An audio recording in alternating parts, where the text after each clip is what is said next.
Here's the 30-second lesson on what legends know. Never practice nunchucks in a crowded room. Never eat chole before a road trip. Always take your shirt off before you iron it. Don't take a call near a swimming pool. And don't forget, saving is not investing. Legends don't just save, they invest in mutual funds. Mutual fund investments are subject to market risks. Read all scheme-related documents carefully. Eyes modestly turned away from the grunge girls with their ripped fishnet and dark eyeliner, the colours of acid house and the wild hair of New Age travellers. The army of the pious marched towards the Leicester University Convention Centre. Fitted out in shalwar kameez, waistcoats, Afghan pakul hats and military-style boots, the occasional abaya punctuating the scenery, the pilgrims had come to hear a preacher who promised he could open the doors of paradise without spending years and years in rigorous spiritual practice to excise lust, envy and greed that taints the soul. To be martyred in the Kashmir Jihad, Lashkar-e-Taiba chief Hafiz Muhammad Saeed told the young members of the Jamiat Ilya Minhaj al-Sunnah, a movement for the revival of the Prophet's traditions, would guarantee instant salvation, the journalist Ines Bowen has recorded. As he travelled through the United Kingdom in August 1995, the Lashkar chief called on his audience in Birmingham to rise up for jihad against the Hindus. In Huddersfield, he proclaimed, "Jihad and killing are the first condition of our belief." He went on, "To defeat infidels, it is our duty to develop all forms of arms and ammunitions, including the nuclear bomb." Yes, in Birmingham and in Leicester. Last week, a court in the United Kingdom handed down a life sentence to prominent jihad activist Anjem Choudary, holding him guilty of a massive campaign to send fighters and funding to the Islamic State in Iraq and Syria. Through the efforts of Choudary and his organization called Al-Muhajirun, or the Immigrants, sociologist Michael Kenny has written, the flow of British activists to foreign lands increased from a periodic drip to a steady dribble. The story of how the United Kingdom and other Western democracies served as incubators for the global jihadist movement has, however, remained largely unexamined. Even as the world struggled with the fallout of 9/11, Bowen has reported, members of the group that Saeed had spoken to in Leicester were training at Lashkar-e-Taiba camps in Pakistan and being recruited to stage suicide bombings in the United Kingdom. Fundraising for the Lashkar took place openly at mosques from Bradford to Oldham, court proceedings record.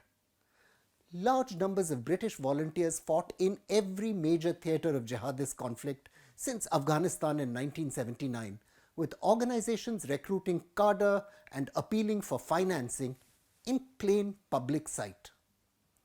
The government did almost nothing until a fight for the Islamic State came home to England. Leopards don't change their spots, prosecution lawyer Tom Little told the jury at Chowdhury's trial. Well, he did. Andy's thoroughgoing transformation to Anjem, though, defied that confident claim. Choudhury was the son of an ethnic Punjabi market trader who lived in working-class southeast London's Welling. Educated at the Mulgrave School in Woolwich, he defied the culture of underachievement in the Pakistani immigrant milieu and gained admissions to medical school. Later, he dropped out of med school and switched to studying law at Southampton University, sharing a flat with a group of students in the Derby Road sex work district. Friends later recalled the fun-loving, cider-swilling, sexually freewheeling Andy with affection. His digs were reminiscent of the Young Ones or Animal House, counter-extremism activist David Toubé remembered, referring to two popular television series at the time. There was a sofa in the living room which was gradually disassembled into its component parts during the course of the year. Mysterious graffiti used to appear on the walls. The Islamists made little effort to hide his, shall we say, colourful past. When photographs of him holding up a pile of pint mugs and a pornographic magazine appeared in the tabloid newspapers, Choudary openly acknowledged he'd once lived a life of sin, very different to the one he spent his adult years advocating.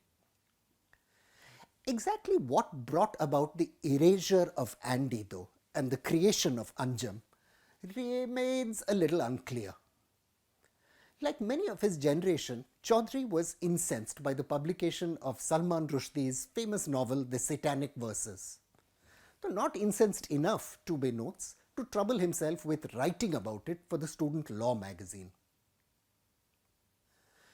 The Rushdie affair was an early expression of what we now call identity politics, philosopher Kenan Malik has observed. Britons of a Muslim background growing up in the 1970s and 1980s called themselves Asian or black, rarely Muslim. The Rushdie affair, Malik says, gave notice of a shift in the self-perception of Muslims and of the beginnings of a distinctive Muslim identity. Following his college years, Choudary became a key lieutenant of the Aleppo-born Omar Bakri Muhammad, who led the London chapter of the Hizb ut-Tahrir. The Hizb ut-Tahrir was an Islamist organization which was committed to the creation of a caliphate. Later, in 1996, the organization grew into Al-Muhajirun. The former Islamist Majid Nawaz recalls that Bakri's followers operated much like a street gang, brawling with Sikhs and Christians in London's East End, harrying sex workers, and intimidating Muslim women who chose not to wear the hijab. Ethnic religious tensions had begun to rise among immigrant communities across England during this time. For the first time, Hindu and Muslim immigrants fought each other on the streets, and brawls reported to have started because of a cricket match. Al-Muhajirun was far from the only jihadist voice preaching on England's darkening streets. The year before the Lashkar Saeed landed in London, another preacher from Pakistan had arrived at Blackburn Town's Jamia Masjid, the centre of its mainly Punjabi Pakistani community. Masood Azhar Alvi's tour led him to London's East End and Lancashire's immigrant Pakistani ghettos. Even though the Jaish-e-Mohammed had not yet been officially founded, Azhar was already something of a jihad rock star and a close associate of Al-Qaeda's Osama bin Laden. Like Saeed, Azhar made express calls to violence. The youth should prepare for jihad without any delay, he said in one speech, obtained by the British Broadcasting Corporation. They should get jihadist training from wherever they can. We are also ready to offer our services. At the prestigious Darul Uloom Seminary in the town of Bury, Azhar delivered a talk on the theological justification for killing. Amid other things in his Bowen has written, Azhar used his visit to London to obtain the stolen Portuguese passport he would later use to travel to India, eventually leading on to his arrest in Kashmir and the many fateful events which followed. Together with Saeed, anthropologist Darrell Lee has recorded, the jihad tourists to England included Mahmood Bahazik, the Hyderabad-born son of a Nizam-era bureaucrat who went on to become one of the Lashkar's co-founders and a prominent internationally proscribed figure. Following a brief one-night visit to the front lines in Afghanistan, Bahazik quit his job at Saudi Arabia's airlines and became involved in jihadist fundraising and recruitment. He then went to fight in Bosnia in 1992. London School of Economics dropout Ahmad Omar Saeed Sheikh, the Azhar protege who went on to slaughter journalist Daniel Pearl, was in Bosnia at the same time as Bahazik. There's no record the two directly met, but England had clearly become a melting pot for the global jihadist movement by the mid-1990s. Following 9/11, Al-Mujahirun supporters regularly cheered for Osama bin Laden, gathering outside the US Embassy to burn replicas of the Stars and Stripes and the Union Jack while holding up placards reading "Burn, burn USA" and "Down, down democracy." Sometimes you can see in the photographs even written up in Hindi. English jihadists were soon involved in killings across the world. Andrew Rowe, an aimless former drug dealer, converted to Islam and went to Bosnia, where he took up arms and was injured during the fighting, scholar Raffaello Pantucci has recorded. Sajid Badat participated in the 2000 Al-Qaeda plot to blow up transatlantic airliners. Birmingham resident Muhammad Bilal carried out a suicide attack on the Indian Army's 15 Corps headquarters in Srinagar in December 2000. Omar Sharif and Asif Hanif executed a suicide attack on a nightclub in Tel Aviv for Hamas. The bombing of London's transport system by an Al-Qaeda-linked jihadist cell using men who had trained at camps run by Azhar's Harkatul Mujahideen finally led the United Kingdom's intelligence services to pay attention to the problem. Large numbers of criminal prosecutions followed, counter-terrorism expert James Brandon has written, which illustrated the links between English jihadist networks, camps in Pakistan, and Islamists scattered across the wider region. As the Islamic State later rose, Al-Mujahirun, however, fed a new generation of its activists into the Middle East. It also nurtured others importantly who saw their homeland, Britain, as the more important battleground. Al-Mujahirun links were found in several attacks carried out by so-called lone wolf jihadists inspired by the Islamic States. Stabbings, shootings, attempted bombings.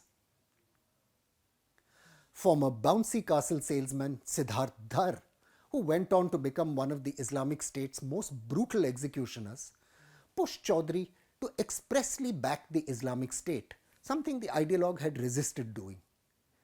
When we descend on the streets of London, Paris and Washington, the taste will be far bitterer because not only will we spill your blood, we will also demolish your statues, erase your history and most painfully convert your children, Dhar said in a message released from Syria in 2015. Even though he threw his weight behind the Islamic State though, Choudary remained at home and carefully attempted to stay on the right side of the law. All this while, he subsidized his campaign for the caliphate with taxpayer-funded welfare. Living in a £320,000 house owned by his in-laws, Choudary for years claimed some £25,000 per annum in tax-free unemployment and childcare benefits until he was arrested for the first time in 2016.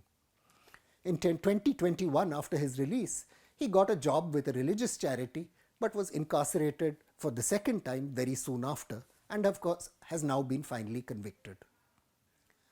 The hundreds of jihadists Choudary inspired though remain scattered across England and the world.